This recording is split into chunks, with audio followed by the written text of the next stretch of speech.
Autumn. Hello, we are officially entering into the autumnal season here in the Northern Hemisphere, and I can definitely feel it here in London where the days are starting to get cooler and I even see some leaves starting to turn. So I have picked out 10 books, which even if all of them aren't set in autumn, they give me kind of autumnal vibes because I get really reflective at this time of year, slightly gloomy. Also, I enjoy slightly spookier reads.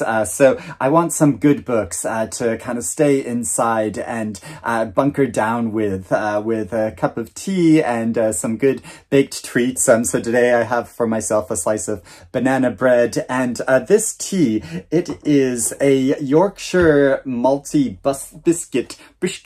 biscuit brew, which I don't know how they do this, but the tea actually like tastes a bit of biscuits, like a biscuit has been dipped in it or something.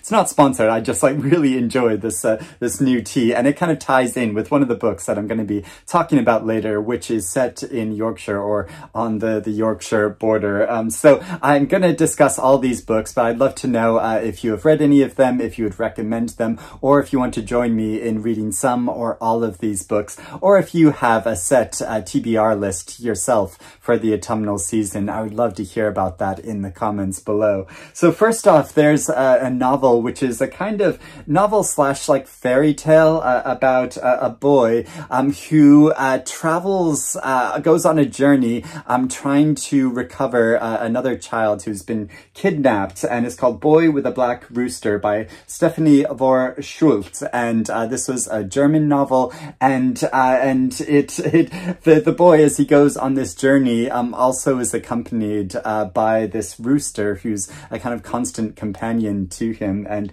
I just think that sounds like a really wonderfully comforting, but also slightly oddball, because I think it's slightly creepy, some of the encounters and adventures that he has. And I've just been so intrigued by this book. The Garden of Evening Mists by Twan, and I love the kind of brownish or like mauve color of this book. It does give me a kind of autumnal feeling, and someone in my book club read this recently and really recommended it. So this is an older novel of Twan's. I read his novel The House of Doors last year and loved it, and it follows a young woman or an adolescent girl who is in Malaysia, and her sister has died. She's died at the hands of the Japanese, and she wants to build this memorial to her sister.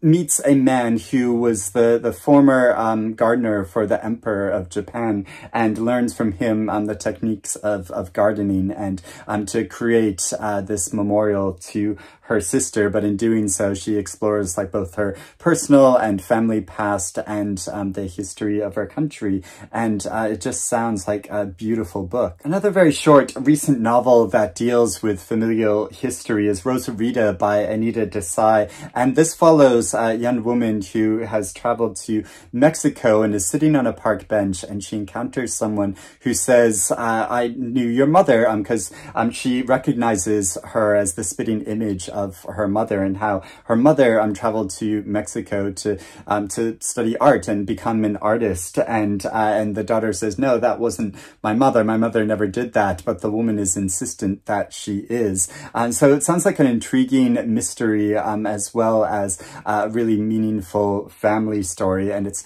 quite short as well. Anyone's Ghost by August Thompson. And this novel follows a boy named Theron, who meets another boy named Jake, who he really admires and kind of wants to be like, but also he wants to have a romantic relationship with him. So it follows their connection over a long period of time, as for periods when they're closer or more distant from one another. And so this, just because it has ghost in the title, but also because it feels reflective of a time of like my teenage years and seeing other young men that I want to form a connection with as well. And also the author is from New Hampshire, and I'm originally from the state of Maine, right next to New Hampshire, and so it has that kind of New England connection. A recent novel actually set in New England is Swift River by Essie Chambers, and this follows a 16-year-old girl named Diamond whose father disappeared several years ago, and her mother is determined to move on and forget about him, but she, Diamond, really misses her father, but then she discovers some information about her family's past, which she starts exploring, and she goes on this journey. So it sounds like a wonderful novel, and yeah, I just love reading fiction that's set in New England, especially during the autumnal period. You know, I think of growing up there, and as all the foliage was changing during that time, it just really evokes that sense of place for me. Now, another novel set in New England, but much, much earlier, is All the World Besides by Garrard Conley, and this is set in puritanical New England and follows a man who is a minister and a disciple of his, and how they form a very strong connection and relationship with one another, which seems to go counter to the religion that they both preach and believe in. So Garrard Conley explores these contradictions in these characters and the conflict that they come into with their own community, and this author is very well placed to explore that, because his memoir Boy Erased was so powerful and effective. His parents had sent him to kind of Christian conversion camp when they discovered that he was gay, and this caused a lot of trauma for him. So I think he is very well placed to explore this subject matter, and I'm keen to find out how he does that in a historical context. From New England to London in the late 1800s with Shadowplay by Joseph O'Connor. What a gorgeous cover this is. And this involves the lives of some real life authors of Oscar Wilde, but also Bram Stoker. And so it follows Stoker as he is traveled to London from Ireland, and wants to become an established writer here, and gets involved in the theater and with an actress who's a kind of diva that he becomes involved with and really entranced by, and follows this dramatic story leading up to the creation of Bram Stoker's classic Dracula. Now, I'd seen a production of Dracula that took place at the London Library a few years ago, and it was so evocative seeing this staged within the London Library itself, because Bram Stoker was a member of this library and had done like research there, and so really interesting to see that connection, and I think this will just be a very atmospheric read for the autumnal period. The Third Love by Hiromi Kawakami, and I love the kind of autumnal vibes of this cover, but also this is a novel which